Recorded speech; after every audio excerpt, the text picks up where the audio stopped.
Red Circle breaking news. A single phone call from Vladimir Putin has sent shockwaves through Israel's top leadership. Prime Minister Netanyahu left stunned, the Israeli Defense Cabinet on high alert, and global powers watching closely.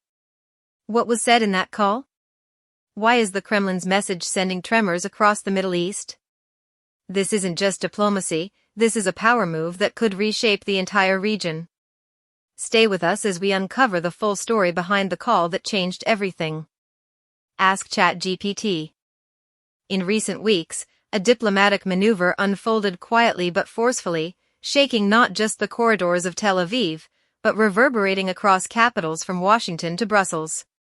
One phone call, calm in tone but immense in implication, between Russian President Vladimir Putin and Israeli Prime Minister Benjamin Netanyahu has set analysts, diplomats, and intelligence communities on edge. This was not a typical routine exchange. This was a power move. It came at a time when Israel found itself balancing precariously between rising regional threats and the pressure of Western alignment. But few expected that a single diplomatic interaction with the Kremlin could alter the geopolitical temperature so significantly. The context of the conversation is important. Russia, deeply entrenched in Middle Eastern politics due to its military presence in Syria and its strategic alliances with Iran and other key players, has long maintained a cautious but steady relationship with Israel. Moscow and Tel Aviv have held multiple rounds of military coordination over Syrian airspace to prevent unintentional clashes. Yet, despite this coordination, trust between the two nations has never been absolute. That's what made this phone call so impactful. According to confirmed diplomatic sources, Putin initiated the call amid growing tensions in the region, tensions largely surrounding Israel's recent escalations in southern Lebanon and its strikes near Damascus, which allegedly targeted Iranian weapons transfers. These developments prompted concern from Moscow, not just for the security of its own military personnel stationed in Syria, but for the wider implications such actions could have on regional stability. The tone of Putin's message to Netanyahu was direct. He reportedly warned that continued escalation in Syria and Lebanon would no longer go unanswered, especially if Russian assets or military advisors were endangered. This wasn't merely a caution, it was a calibrated assertion of influence. Israeli intelligence had anticipated communication from Moscow, but the strength of the Russian message, sources say, surprised even Netanyahu's inner circle.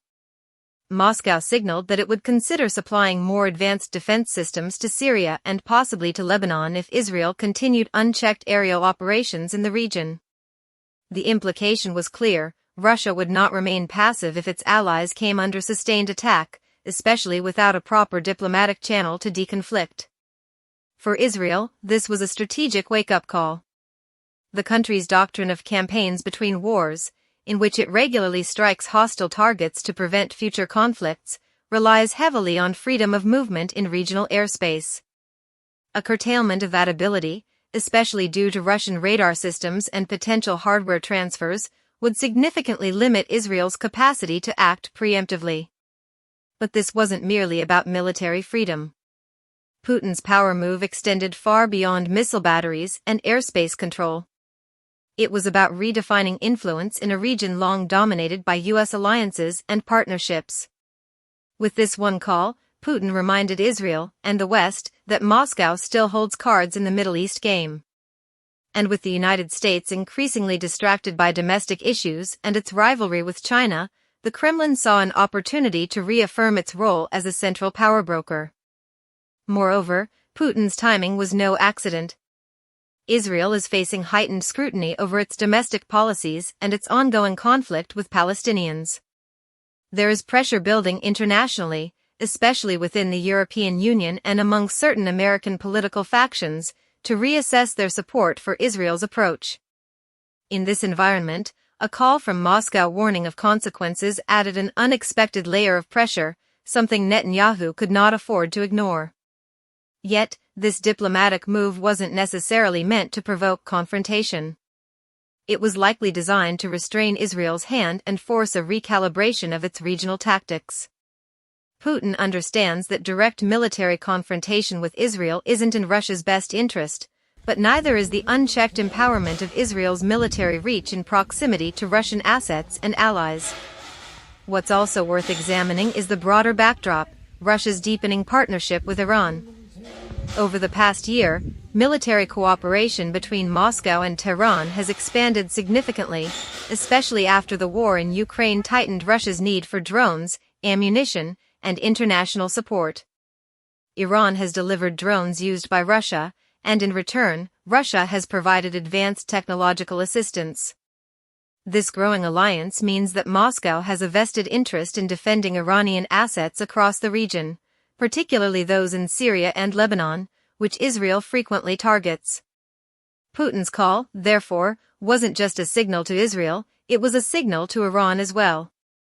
It served to reassure Tehran that Moscow is willing to use diplomatic pressure to protect mutual interests, even if that means challenging an established regional actor like Israel. At the same time, it conveyed to the West that Russia still commands considerable sway in an area long considered the strategic backyard of U.S. foreign policy.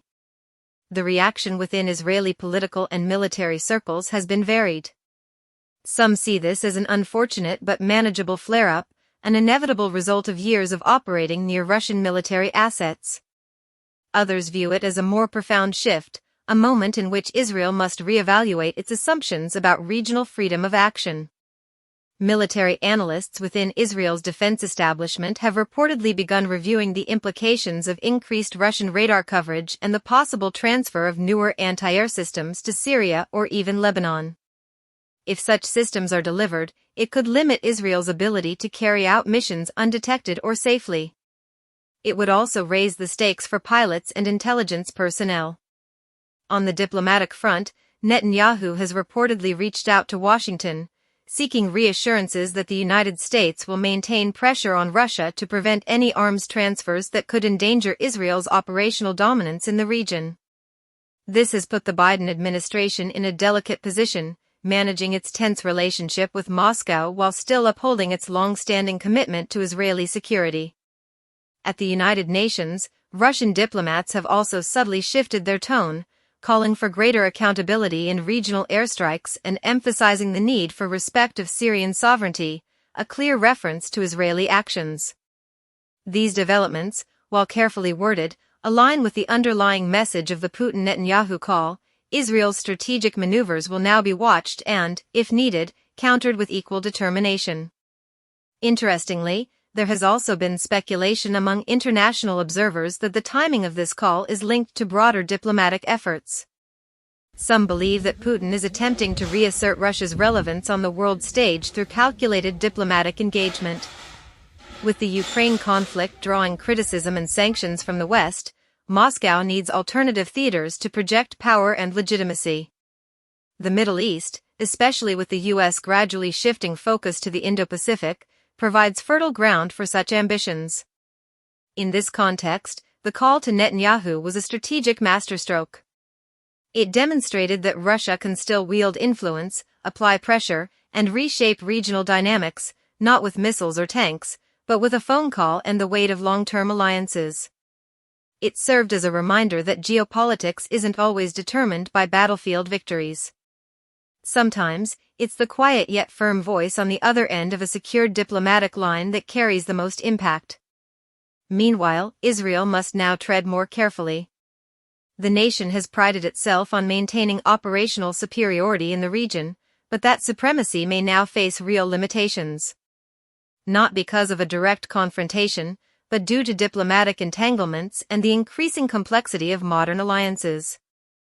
Going forward, Israel will need to engage more actively with both Washington and Moscow, carefully navigating a path that secures its national interests without triggering broader escalations.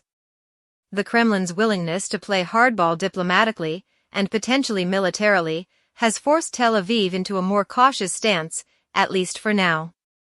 In terms of public messaging, both sides have remained vague. Official readouts of the call simply describe discussions of regional stability and military coordination, with no direct mention of threats or warnings. But the silence speaks volumes.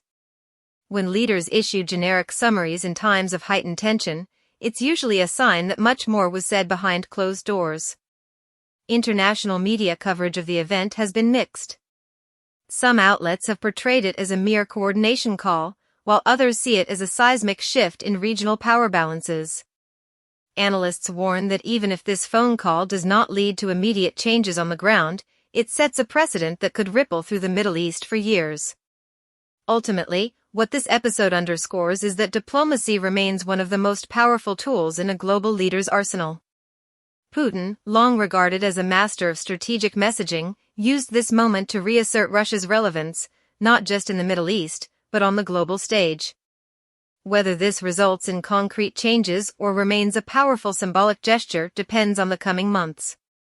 But for Netanyahu, the message has been received loud and clear. The era of unchallenged air dominance and unilateral action may now be facing its first real limits in years, not due to changes in capability, but because of a shifting diplomatic landscape orchestrated with precision from the Kremlin. As global powers continue to maneuver for influence in a rapidly evolving world, moments like these serve as critical reminders that behind every military operation or policy decision lies a web of strategic communication, subtle threats, and political calculation. One call. One warning. One power move. And suddenly, the rules of the game feel different.